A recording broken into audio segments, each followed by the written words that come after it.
of the year. We're going to be sure about that. Merry Christmas, though. House Republicans have had a tremendous year pushing back on the Biden-Harris administration's liberal and misguided agenda. We've effectively advanced legislation that fights for the American worker and family, seeks to lower inflation, brings down the energy costs, addresses the crisis at the southern border, holds liberal officials accountable for rampant crime in their communities, stands up to anti-Semitism at home and abroad, reins in wasteful government spending, pushes back on wokeness and bureaucratic overreach in our school and other institutions, and much more. We have an unprecedented opportunity here to juxtapose 2017 versus 2021 when Republicans had control of the three, Democrats had control of the three, and you get a chance to look and see what took place. And I'll just kind of simplify it into something and finish my remarks. In 2017, Republican leadership invested in the American worker and the American family. In 2021, Democrat leadership invested in the bureaucratic structure of this country. There is only one that produced massive amounts of inflation for our country.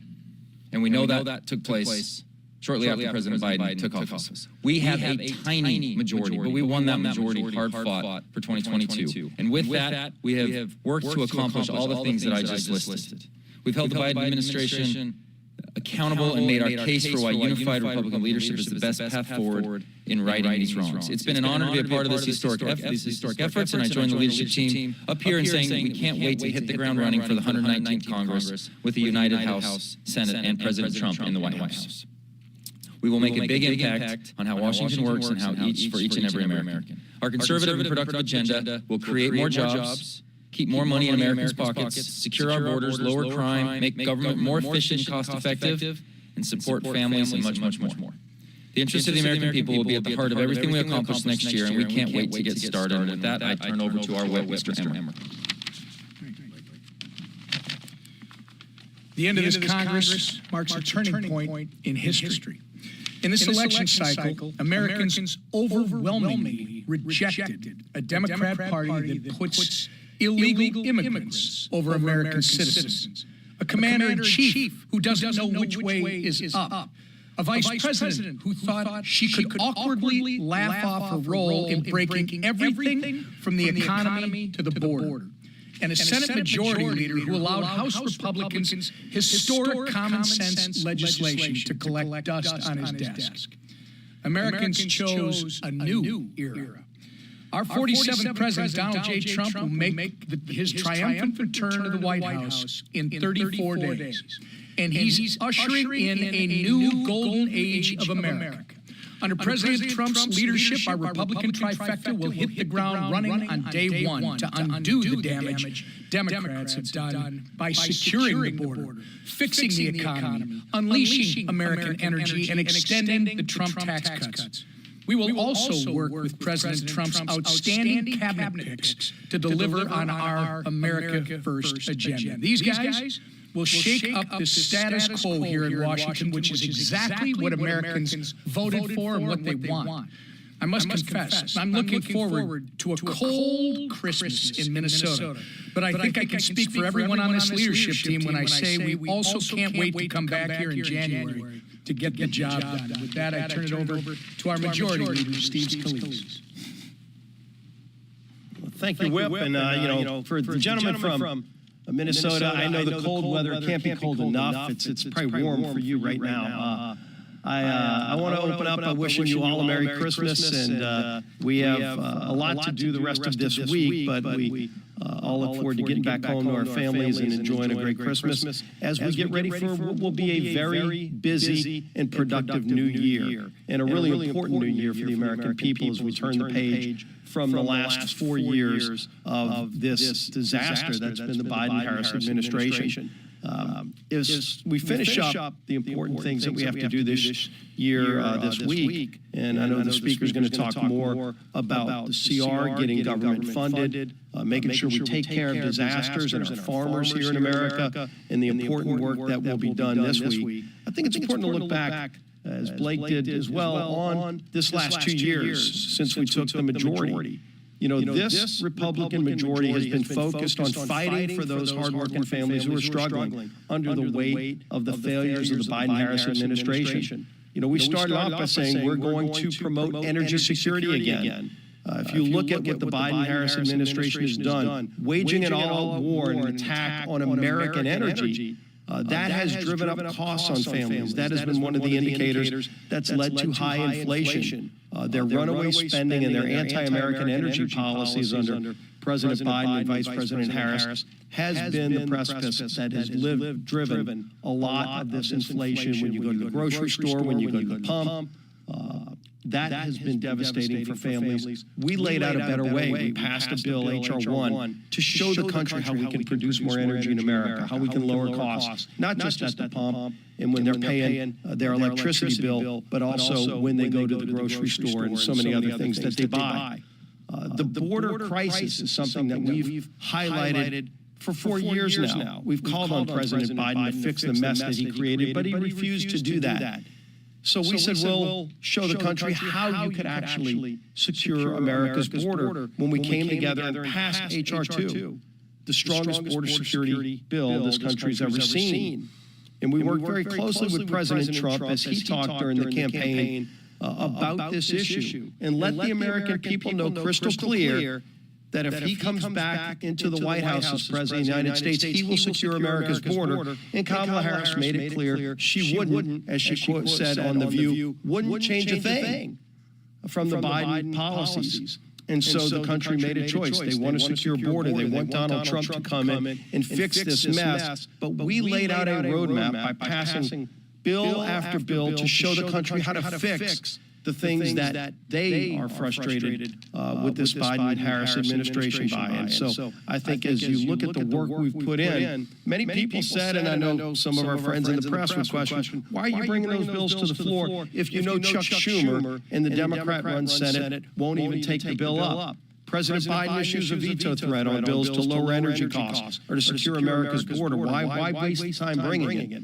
And we said it's not a waste of time because, number one, it shows the American people how to fix these problems, but it also lays out that roadmap. So if we do get the House, Senate, and White House in January, which we now have, this mandate from the American people, that we will have already started the process to show the country how we can get it done so that we can start moving in January to address these problems. And in fact, we didn't wait until the election to start addressing these problems. We have for months and months and over a year and a half really put that work in so that we'll be ready to go to work day one in January for the American people to address these problems that has been plaguing them, that were created by Joe Biden and Kamala Harris, that will be fixed when Donald Trump becomes president with a Republican House and Senate. And again, as I wish you Merry Christmas, the leader of the House today and in the majority by the narrowest of margins in January, but it doesn't matter. Having the majority is what's important,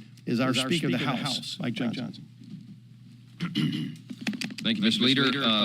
Good morning, Merry Christmas, Happy Hanukkah. This is a good time to be an American, and I want to tell you that we've been watching with great excitement what's happening. It's 34 days until President Trump takes the oath of office, but he's already begun the power of the Trump effect. And you see what's happening in Mar-a-Lago. There's more activity there than there is on Pennsylvania Avenue because people around the world recognize that a new sheriff is in town. The leader is back. And yesterday he announced that SoftBank will be investing $100 billion over the next 4 years and creating 100,000 new American jobs. That's just one more piece of good news. Much more to come. America is already on its way to becoming great once again. And that's just because of the change in leadership. So we're excited for President Trump's second term. You've heard a little bit about that this morning. It officially begins in January, of course. And he has an incredible team around him. I've been visiting with the various cabinet appointees, nominees.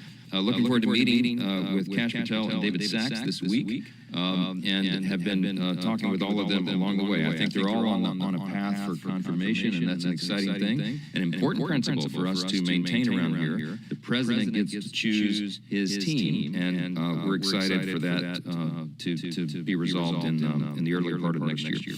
But as we near the end of this year, I just want to say a word of thanks to the leadership team here. These friends have done a great job in helping us lead the conference over the last year and last 2 years. Helping me for the last year plus as the speaker, and Leader Scalise and Whip Emmer and Elise Stefanik, who's our conference chair, who will soon be serving the Trump administration in a new capacity. Our Vice Chairman Blake Moore, who's stepped in to fill the void here. An extraordinary team. They've done a great job, and I want to thank them for that. And despite all the challenges we were able to secure key wins in this Congress. You heard Blake and Steve recount some of that, beginning with H.R. 1, the energy policy that we advanced, and H.R. 2 on the border. We held this disastrous administration accountable.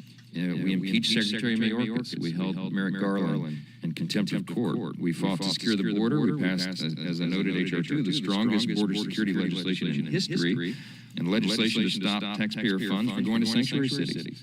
And to deport illegals who've been arrested for committing crimes like violence against women and DUIs and Social Security fraud and fleeing law enforcement. We did that. We advanced that legislation. We exposed Democrat support for non-citizen voting, and we passed legislation that would ensure that only Americans vote in American elections. I think the attention that was paid to that had a big deterrent effect in the election cycle. I think we put people on notice. That's a violation of the law and a serious offense. And we have to get that legislation codified in the year ahead. We launched a house-wide investigation into anti-Semitism on college campuses to protect our Jewish students and hold administrators who sympathize with pro-terrorist students accountable. We passed legislation to counter our adversaries since the Biden administration refused to. We passed a CR to overturn the Biden-Harris administration's radical rewrite of Title IX that allows men to compete in women's sports. We cut funding for military DEI programs and eliminated the DEI office within Congress. We made sure that taxpayers are not going to fund transgender procedures for the children of military families. So much more. We know that we're just getting started, and there is so much ahead of us. We're excited about beginning the new Congress in January. We're eager for what's ahead. We have a lot to do. As we said on the campaign trail all year, and I said in this room many times, we have to fix everything, and that begins early in January. Let me talk briefly about the funding of the government. The CR is coming together. Bipartisan work is ongoing. We're almost there. We worked really hard to achieve consensus on a bill that responsibly funds the government into March of next year. We'll go to March 14, and that date was chosen because it coincides with the calendars of the House and Senate, and it makes sense for us to get the appropriations done. But our aim is to do it early in the year, not wait till March, and all the appropriators and people on the committees of jurisdiction are already working to do that. We've been working around the clock to get the CR done. It was intended to be, and it was until recent days, a very simple, very clean CR, stopgap funding measure to get us into next year when we have unified government under the Republican Party. But a couple of intervening things have occurred. We had, as we say, as we describe them, acts of God. We had these massive hurricanes, as you know, in the late fall, Helene and Milton and other disasters. We have to make sure that the Americans that were devastated by these hurricanes get the relief they need. So we are adding to this a disaster relief package, and that's critically important. Also important is the devastation that is being faced by our farming community. The agriculture sector is really struggling. They've had effectively 3 lost years, and commodity prices are a bit of a mess, and you've got input costs that are skyrocketed because of Bidenomics. You put all those factors together, droughts and all the other conditions, and you have a lot of small family farms and ranches and people who supply the food for the country in dire straits right now. And so Congress recognizes that need, and so we've had to add a little bit to that as well. So what would have been a very skinny, very simple, clean CR has been added. These other pieces have been added to it, and a couple of things that are related to all that. But I'm not going to get into much more detail because it's almost done, but we do expect text today, and we are going to try to answer your question in advance. We are, I believe, in the 72-hour rule. I've said that to all the House Republicans this morning. I believe we ought to try to pass this on a rule to go through a regular process. We're committed to all of that. We're going to take care of these obligations and get this done, and then we're going to go to work in unified government in the 119th Congress that begins in January. Last thing I'll note, today we'll be voting on the Midnight Rules Relief Act, and we all believe in the separation of powers, and that it's wrong for the executive branch to circumvent Congress's role as the lawmaker under Article 1. So with this bill, we're going to make it easier for Congress to flex that Article 1 muscle, review the litany of regulations that presidents like to issue at the end of their term, House Republicans are reining in executive overreach, and I hope this is a bipartisan effort. It should be, because it's about maintaining our role as the legislative branch. The first article of the Constitution. With that, I'll take two questions. Chad. You said back in September there would be no more Christmas omnibuses. Yep. Doing any omnibuses. Yep. What was said like we added on to this bill. How is this not yet another Christmas tree at the holidays? Yeah, well, it's not. It's not a Christmas tree. It's not an omni. Downstairs saying that they call this cranberry. He says it's garbage. Yeah. I mean, Well, they haven't even seen it yet. Well, I got a couple of friends who will say that about any end-of-year funding measure. This is not an omnibus, okay?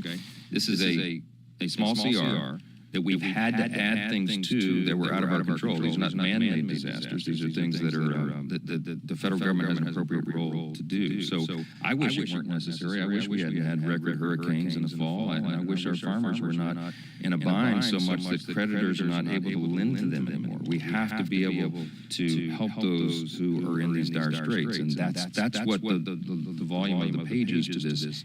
So it is not an omnibus. This is a CR. Again, we're not doing all the approach bills. We're doing a CR to patch us into the first quarter of next year so that we can put our fingerprints on what those final spending bills are, and we're looking forward to doing that. Yes, sir. Front row. Can you give us a sense of how robust the help is for farmers? The American Farm Bureau says without a 5-year farm bill, without significant economic assistance, many farmers will go out of business. They won't be able to secure operating loans from their lenders, and they need some kind of sustenance. In fact, the president of the American Farm Bureau put a figure on it. He said, I asked him what would be satisfactory. He says $15, $20 billion.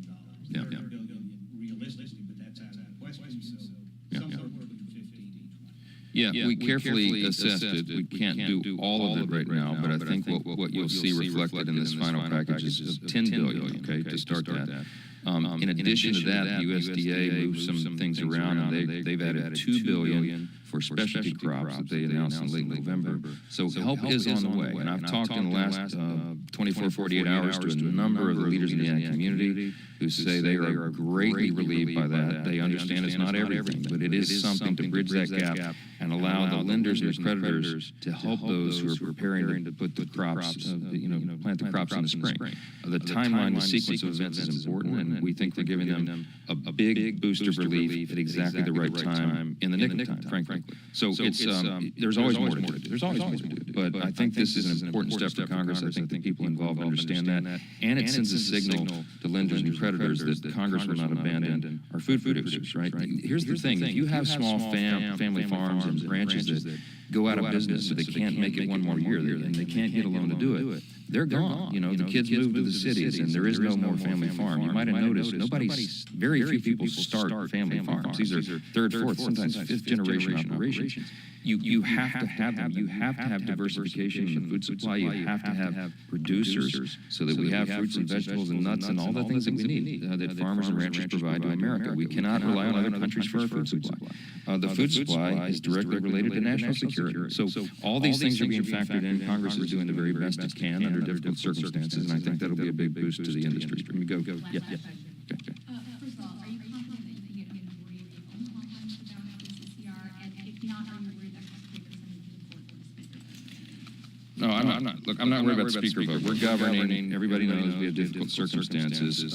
We're doing the very best we can under those circumstances. With regard to the vote, I certainly hope and am working towards majority of our group. One of the things I think that could be a factor in that is if we're able to push this forward through a rule, which I prefer, and allow for a pay-for a lot of this, then I think that is something that's important to a lot of our members. Look, we also recognize that in the midst of providing the aid and doing the things that the federal government is responsible for doing, we also have a large national debt. We're excited about the opportunity next year of having the DOGE effort underway and for going in and authorizing programs again instead of just appropriating and getting back to the basic functions of government so that we can reduce not only the size and scope of government, but the size and scope of the national debt as well. So all these are competing interests. All of them are balanced together. These are the hard choices that lawmakers have to make. But we will get the job done, as we always do. We will keep moving forward, and in January we have a new lease on all this. So we're excited about that. looking forward to that opportunity. Again, Merry Christmas, Happy Hanukkah to all of you. I hope we don't see you here again before the end of the year. All right? Thanks so much. Take care.